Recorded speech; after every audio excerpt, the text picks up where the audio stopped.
In 1137, Abbot Suger began to rebuild the Abbey Church of Saint-Denis. Suger was not content with the dark, bulky, haphazard style of Romanesque architecture. Suger wanted his church to be a graceful expression of geometric harmony, striving toward heaven, and flooded with miraculous light. Years later, the new church of Saint-Denis was revealed to the world. As Suger had wished, this new church was definitely unlike its Romanesque predecessors. Where Romanesque churches were short and thick, his new church was tall and elegant. Where Romanesque churches were dark and imposing, his new church was bright and inspiring. Suger called his new style of church modern. His critics called it Gothic.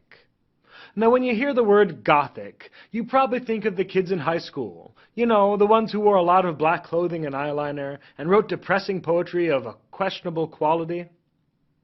1,000 years ago, the word Gothic referred to the Goths, a group of Germanic barbarians who had invaded and looted much of the Western Roman Empire. When the people of the 12th century called Suger's new church Gothic, they meant it was unrefined, barbaric, non-Roman. Those critics were almost entirely wrong. First of all, Gothic churches showed incredible refinement. Second, they marked the apex achievement of medieval civilization. However, they were right about one thing. These churches certainly were not Roman. This is what makes Gothic architecture so fascinating. After centuries living in the shadow of Rome, trying to copy the marvels of the Roman Empire, Western Europe had finally come up with something new, something marvelous in its own right: the Gothic cathedral. There are three things that make Gothic architecture Gothic. First, the pointed arch. Second, the ribbed vault. And third, the flying buttress. These three elements come together in Gothic architecture, and the results change the world. The pointed arch makes all the rest of Gothic architecture possible. Its predecessor, the semicircular or Roman arch, had some severe limitations.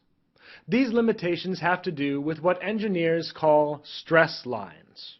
A stress line is basically the direction in which an arch distributes the pressure above it.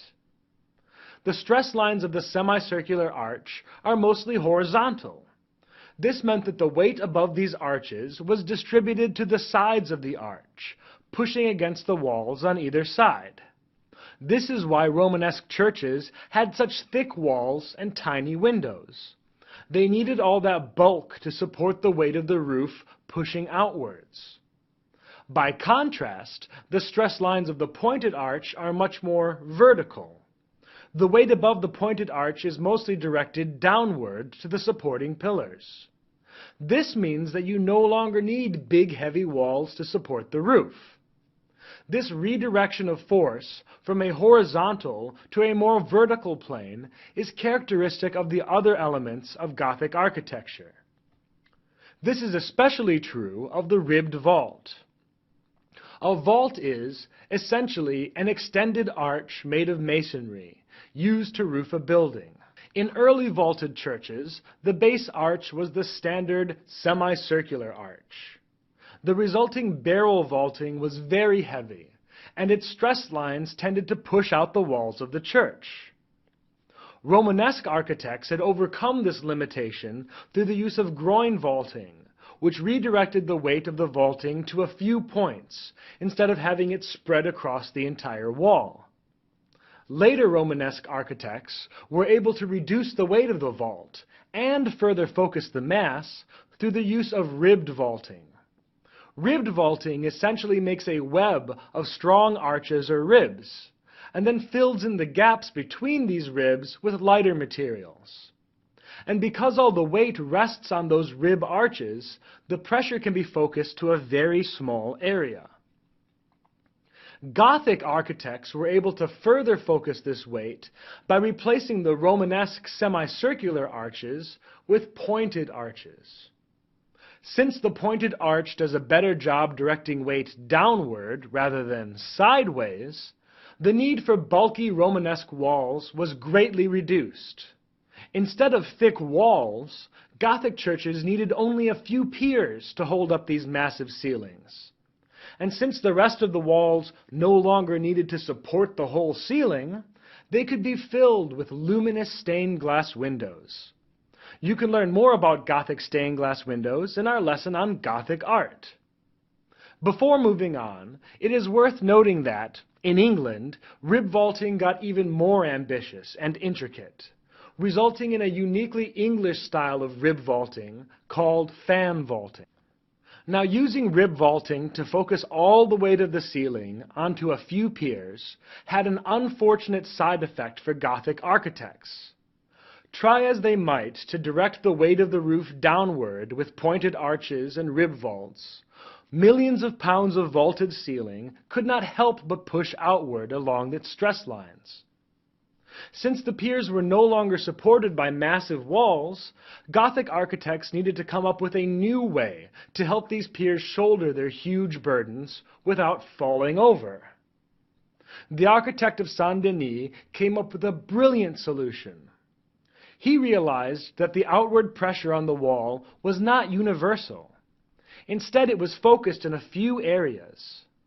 What if, instead of building big, thick Romanesque walls, he just gave the building a little extra support in these few areas? This was the birth of the flying buttress. The flying buttress supports the piers of Gothic cathedrals from outside of the building, right at the point where the stress lines push out. Flying buttresses take the huge horizontal force of the vaulting and redirect it vertically into the ground. This external skeleton allowed Gothic cathedrals to soar to heights unimagined by their Romanesque predecessors. And because it was a skeleton, it did not block the light, allowing Gothic cathedrals to maintain their massive windows and weightless quality. Now that we've seen the basic elements of a Gothic cathedral, let's look at some examples. See if you can identify the three main Gothic architectural features: pointed arches, rib vaulting, and the flying buttress. We shall start with Gothic cathedrals of France, where this movement got started, and then we'll take a look at how this architectural movement spread across Europe.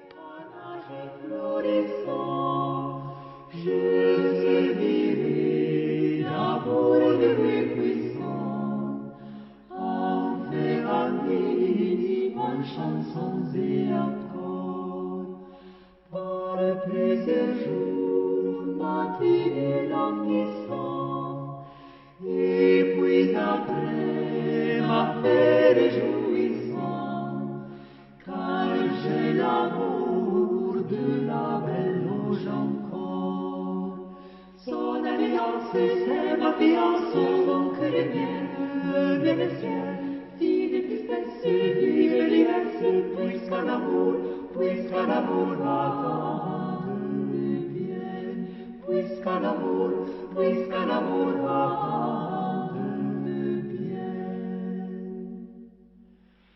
Quand je l'avais servie et honorée, campagne écrive sans en déconner, quand je l'avais visite souvent, ces envieux n'entendent que m'aimer, mais notre amour n'en sort loin d'aimer, autant au plus à la porte.